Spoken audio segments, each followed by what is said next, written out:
ప్రస్తుతానికైతే హవా మట్టికి బీజేపీ పార్టీకి సుజనా చౌదరి గారు ఎవరా అనుకున్నారు. ఆయన చాలా సీనియర్ వ్యక్తి, మంచి వ్యక్తి అండి.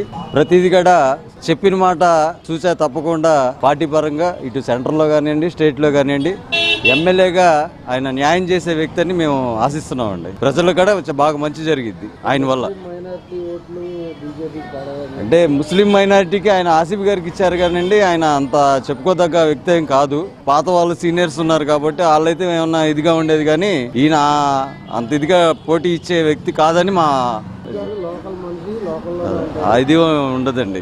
లోకల్ వ్యక్తి అనే కదా పార్టీ మీద కొంచెం వ్యతిరేకత ఉంది, వైఎస్ఆర్సీపీ మీద బాగా వ్యతిరేకత ఉంది. అది దానికి తగ్గట్టుగా ఇది నియోజకవర్గం ఎస్సీ ఓటింగ్ ఎక్కువ అండి. దానివల్ల కొంచెం బీజేపీ పార్టీ వాళ్ళకి ఫేవర్గా ఉండే అవకాశాలు ఉన్నాయి.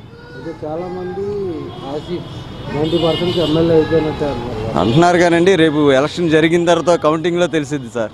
అందరికి న్యాయం చేస్తారు. రేపు గవర్నమెంట్ ఫామ్ అయిన తర్వాత ఎవరిని బాధ పెట్టరు. వాళ్ళకి తగ్గ స్థాయిని వాళ్ళ పదవులకి వాళ్ళకి ఇచ్చేస్తారు.